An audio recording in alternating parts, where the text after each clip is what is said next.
Finding high-quality mental health care can be daunting and exhausting. That's why Cerebral offers convenient access to online mental health services, including therapy and medication management. Cerebral's diverse clinician team can help with anxiety, depression, insomnia, stress, grief, big life changes, and more. You can schedule and communicate with your care team through Cerebral's mobile app and attend your sessions from the comfort of your own home. Get started with or without insurance. Plus, you can now use FSA or HSA. Start your first month for 50% off at Cerebral.com/ACAST.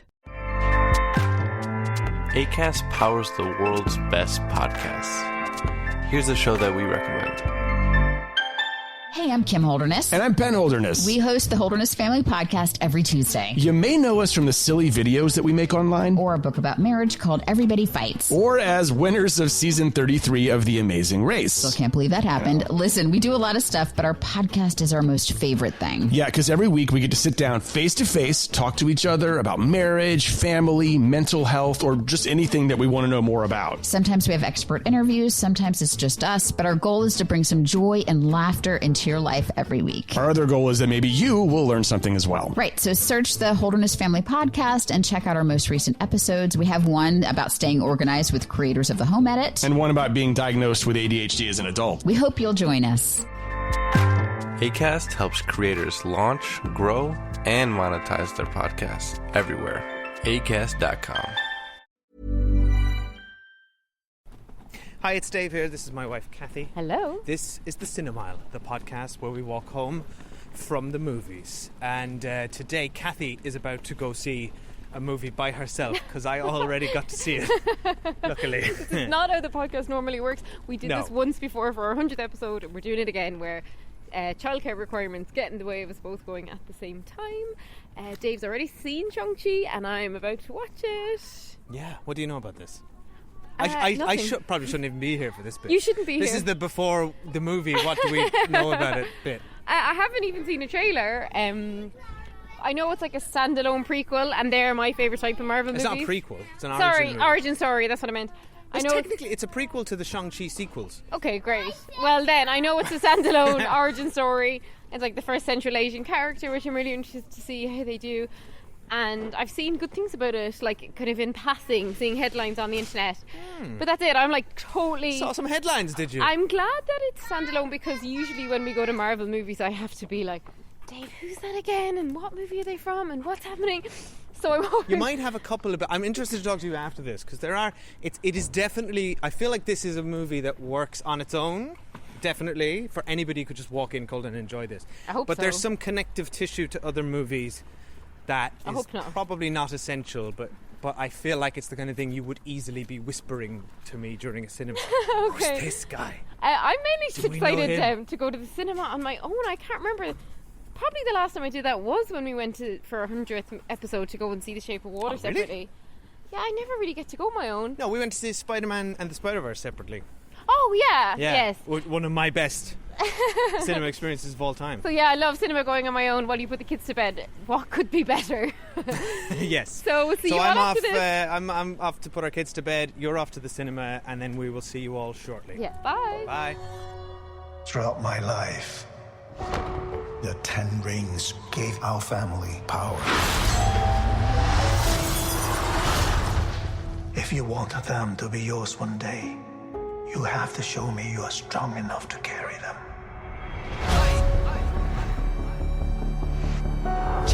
You are a product of all who came before you.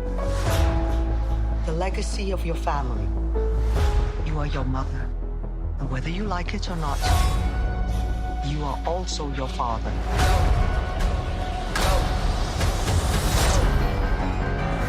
I told my men they wouldn't be able to kill you if they tried.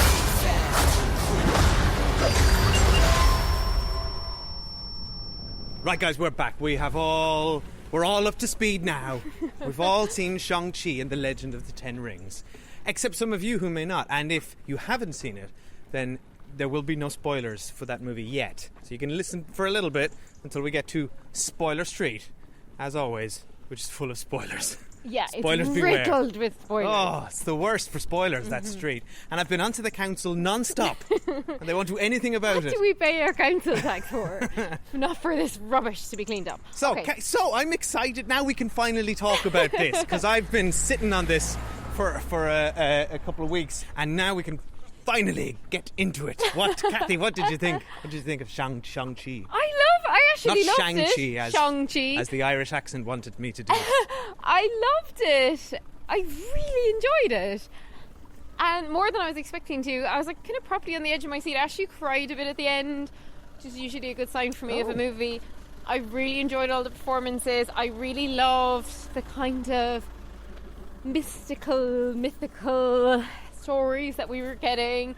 And I loved how it looked, because a lot of Marvel movies look very samey in terms of like cityscapes and destruction and wanton destruction of property and people. And a big blue light comes in at the end. Yeah, and this looked way different from that. Like, to be honest, if it wasn't in the Marvel universe, if it wasn't tied into any other movies, like, I wouldn't have been surprised.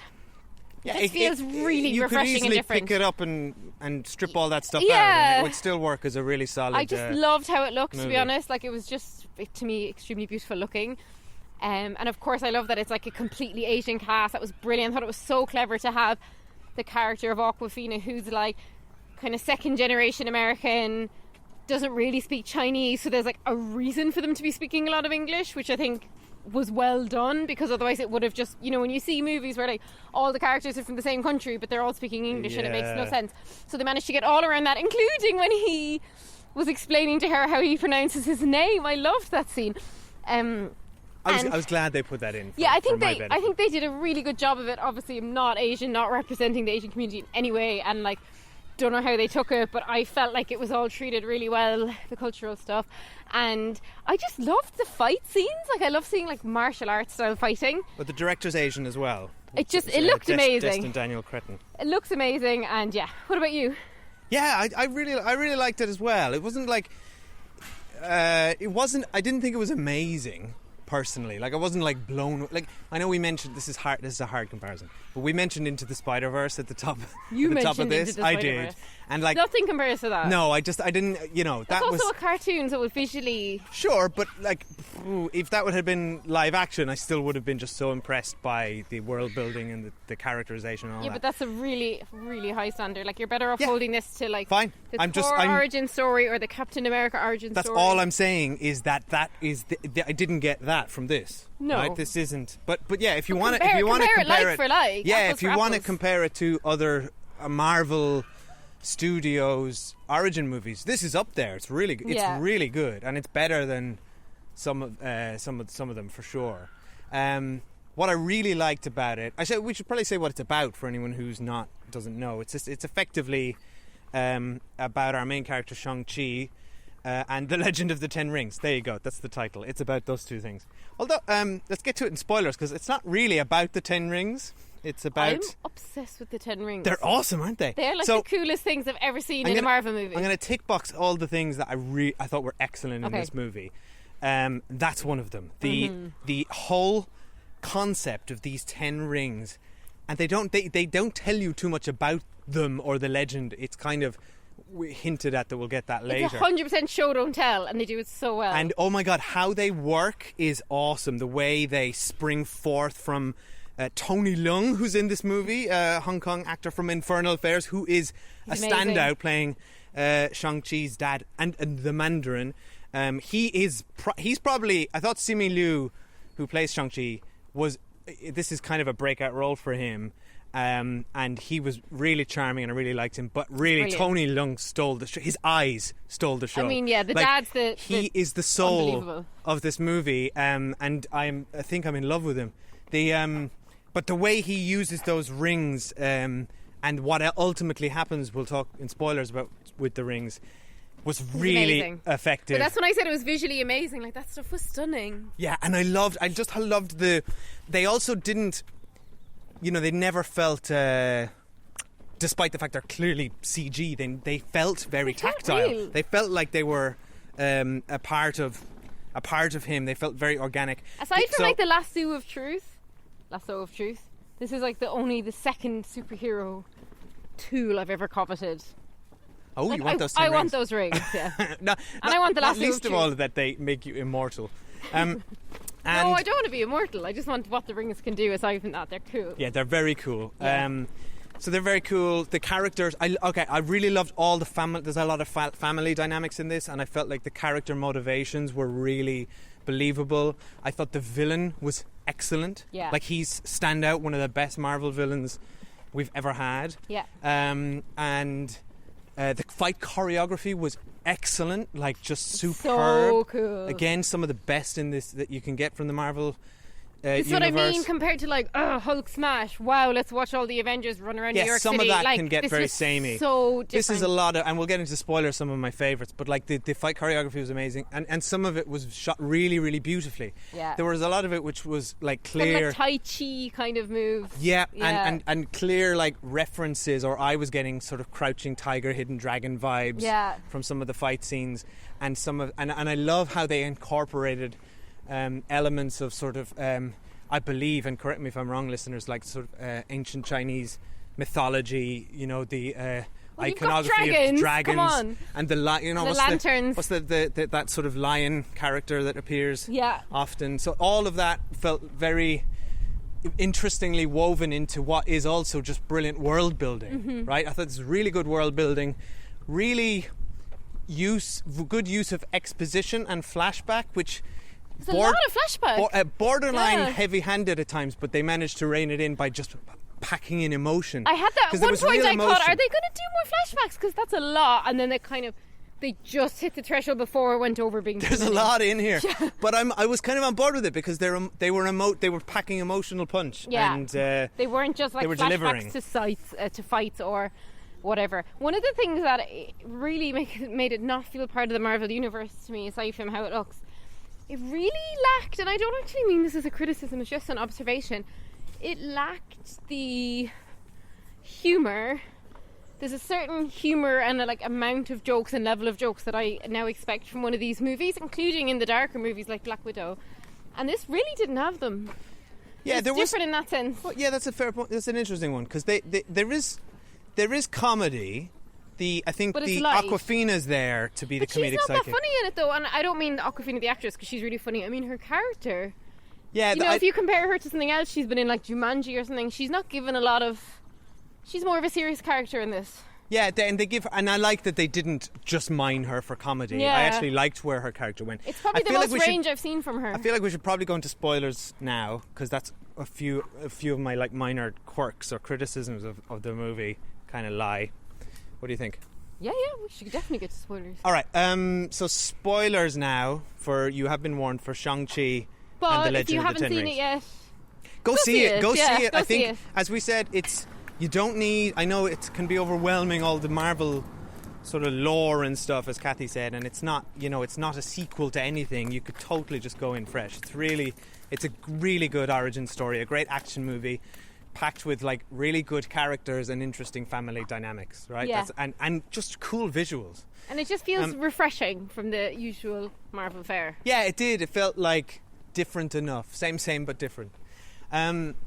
Okay, so I think the only things I don't know. I felt like some of the plot felt a bit like it didn't really amount to much in the end. As much as I liked the third act, and the dragon was awesome, The dragons were but I felt like I don't know. I amazing. wasn't really wowed. You know the way it's just like I wasn't surprised. This is what I'll say. I wasn't surprised by anything in this movie. Okay, I was surprised because I've not even seen a trailer or poster for it. So when Shang-Chi's on the bus in that amazing scene at the very beginning, that was cool. I was obsessed with that scene. And they're like, I was like, what? He's a pendant around his neck? What? He's fighting? This is so cool. Then he gets to China and like all the stuff with his dad and everything. I found all of that really I interesting. felt like they underused the sister. That's one of my criticisms. Like, she was really badass, and they give her a big intro, and then she's just kind of just in the background for the rest of the film. Well, it's an interesting one. I don't know that I'd quite say underused because it's Shang-Chi's origin story, right? Then you've obviously got his dad, who's like the villain. So there's a lot to get through there, and I think if you broke it down like per minute, the sister still probably got a lot of screen time. I feel and like then you've Awkwafina's kind of the third character, the sister's kind of the fourth. Like, But she the- certainly but didn't then get it like the felt- Florence Pugh treatment of the Black Widow movie. That's what I mean. It felt a little crowded with all those characters you've listed off, and she was definitely at the back of the queue, which I think they're clearly, judging by the end credit scene, they're building her up for she'll have a bigger role later. I actually as stayed head of for the the end 10 credit, Rings. which I wouldn't have been usually tempted to with one of these movies because they're usually nonsense. But they ended it on like such a cliffhanger that I wanted to see the end credit. Well, Can we she's a just- villain, right? She's going to be the antagonist. I didn't think she was a villain. I thought she was just like changing her dad's way and training women. Well, I don't think so, because He's got the rings, the brother. he's got the rings, but she's got the 10 rings as the organisation and the symbol. He's got the actual rings. Like and the brother says to Awkwafina or Benedict Wong, who's fun. I love little that. show up. I love that he was in it. But again, he- it didn't matter if I he's- hadn't seen the movies. He says offhand at the end, he says, "Oh, my sister is back at Dad's HQ dismantling everything, dismantling the criminal organisation which has existed I for missed that. hundreds of years." And then we see her in this thing pulling down things off walls. It looks like she's unpacking, but then the twist is, oh no, it's alive and well, and the bad guy with the sword is there. So I think the implication is okay. she's training an army. I thought the implication was like girl power. She's finally giving women what they were denied. I mean, it's maybe. both. I don't think so. both. I think they're clearly setting her up to be an antagonist, which I I'm don't really like. I'm kind of there for. No, I mean, dad versus son this time, dad versus sister, And I guess I'd be it on could board make, for as well. It could make character sense because the reason that they united in this movie was because they had to put a stop to this like evil, mystical thing that would kill everyone in the world, right? So as we saw, enemies banded together to fight it. So of course they would both fight it, and they both also wanted to mourn their mother together. But after that, they can diverge. I gotta say, I think that's where it's gonna go. Can we give props to the acting, the young kids particularly? So we had actors who played Shang-Chi as like a kid, and a teenager and an adult. They were all good. They were all like Yeah. brilliant, but like the kid, I was like bawling, crying when he was watching his mom. when he was watching his mom. He was such That a good was little sad. actor. And then the scene when he was in the bar and the dad's just like Oh killing wow, people. that was amazing. I was getting Logan vibes from that scene. Did you get that? I was just being too emotional a mother and like crying, But imagining that was it was honestly, Oscar. that was really dark and hardcore. It was really like dark, that he yeah. watched his father murder Yeah. all those men. And then he saw his mother being and murdered. I thought it was. I lied when I said it didn't surprise me. It surprised me, that little moment where Shang-Chi tells Awkwafina's character, whose name I can't remember, that he lied to her on the plane, and he did murder those people. That didn't surprise me. I knew he murdered them. Of course he did. He's a killing machine. I thought he walked away from it. I believed it. No, he's been programmed. Like she said, your dad like brainwashed you into being a killing machine. Like I How thought, good was the dad? Like this, the whole I dynamic loved with it the dad all. and the mother and the son and That's the why I daughter liked it and so the much. mother. It was really, really good. And I was really invested in the love story of the mom and the dad. I thought the opening was excellent. That's where I was getting Crouching Tiger, Hidden Dragon vibes. This sort of beautiful sort of fantasy, sort of defying gravity. Kind of fight scenes, this sort of almost, this levitational Oh my magic. God, when Shang-Chi gets to the and magic them falling in land. love while fighting, and the way they were spinning around So each other, beautiful. and they later did that callback, which I thought was amazing, with him and his dad fighting in the that same was the moment way. I was crying. And then when the older woman, who's a really famous actor whose name I've forgotten, who plays the auntie, when she was like, God, she just she's did in it. Crouching Tiger, Hidden Dragon. She's in everything. She's in Crazy Rich Asians. She basically, he was like, had his fists ready to punch, and she was like, no, and she just like opened his hands, and she's like, it's not about punching, it's about feeling the air with your hands. And it was all done visually, like without words. And then like when he just like that moment when he commanded the rings from his dad, Michelle Yeoh. Sorry, Michelle Yeoh. When he commanded the rings from his dad and did that whole dance, and the rings like start changing That colour. was amazing. That's when I When was the- just like obsessed with this movie. Yeah, when he gets 5 of the rings, and you're like, that was a real like. It was so good, punch and the this air is moment. why I was. Even so though I knew it was coming because it's on the posters, See, I didn't know anything, and I'm so but pleased I it didn't. was still good. But what I love about this and why it does feel so different from other Marvel movies is like I always get so bored in the third act in the set piece. Like, it's one of the reasons I found like particularly like the first Avengers movie so dull. And like, Oh my God, I love that third act from the first Avengers. this was just so beautiful. This entire like magical world with these dragons, and like even I love that Awkwafina got her own moment where like she did the She's big on dragons this year. she is and she did like the arrow that went into the other dragon's neck. I liked that. And all the stuff with the rings and the dragons and like it was so beautiful looking. I had a couple of questions. The monster was pretty scary. The fact that I liked all that Lord of the Rings stuff with him behind a wall and they locked him away. Again, none of it's surprising, but it was effective. But it humanises the villain, because I was thinking, oh well, if that was you and I thought I could get you back, I don't know what I'd do. Yeah, do you know what I mean? And if I thought I could get you back, and I was 1,000+ years old, and I had 10 rings, and an entire criminal organisation behind me, and I was kind of shady. Yeah, and I'd the probably dad do it too, sacrifices himself for the son at the end, despite having already once thought he'd killed him. But I have a serious question about Shang-Chi's abilities, right? Okay. Because we know he's like a loafer and he's a valet, and like by all accounts is out like drinking really late night in like the karaoke bars and stuff. Yeah. He hasn't trained in 10 years. How is he that good? How do we know? And how does he have a six-pack? No, he's totally in shape. He's clearly he's kept training. Oh, but come on, he used to train 12 hours a day. He's got a full-time job now and spends all night out drinking. It's like, yes, when I was younger, I was good on the piano. Am I good now? Muscle memory. Yeah, but like, no, because like, not that I was ever that good on the piano, but I cannot play it now like I used to. I can't speak languages like I did in school. Like, you lose ability over time. But hang on, it's not 10, is it 10 years? Awkwafina kept saying she knew in 10 years. Oh, you're right, because he left when he was like 14. That's my second question. Yeah, he's not 23. How does a 14-year-old move from China to America, unaided by an adult, and enroll himself in a school system? Because he had all the... Hang on, I'm going to bullshit this one. Because he had all the training of a spy and an assassin. So he could probably figure out a way to work the system. To what? Send himself to an adoption agency? He was raised by a criminal organisation who have been living in the shadows for 1,000 years. To be an assassin? Yeah. Not to enroll in American high school and become a valet. To be an assassin, you have to blend in. His logistics slightly bugged me in that sense. Like, he shouldn't be in that kind of shape, and he should never have like been able to like enroll himself. I mean, in you're school. So right, but look, that's enough to mind for the prequel, also, for the Shang-Chi prequel, which you've been asked. The third thing I want to point out that what I really liked actually is that it was not a romantic love story between him and Awkwafina. I was going to say that as well. I like that but it was a friendship. Like, I can't help myself. Like, I clearly was shipping them to kiss at the end, but I knew narratively it wouldn't have been satisfying.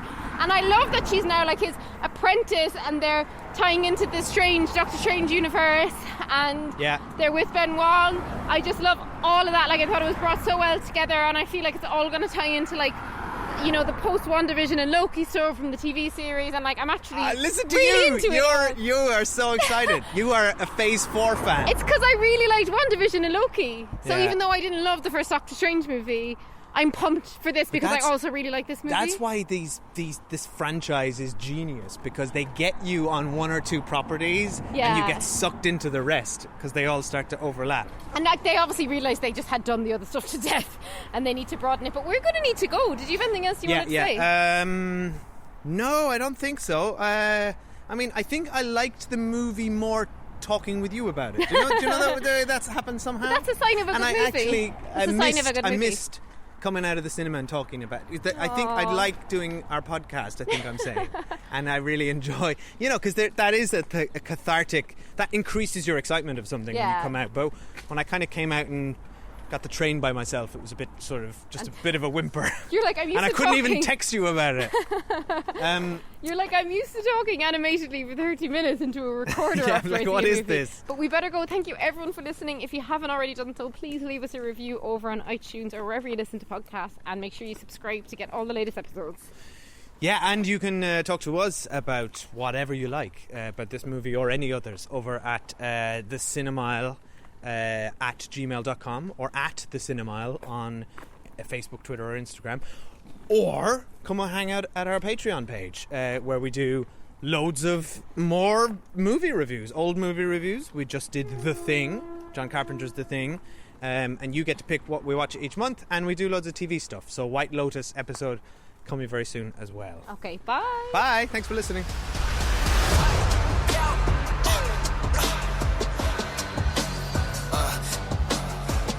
You got this. Thank you. Jab, left foot, right hook.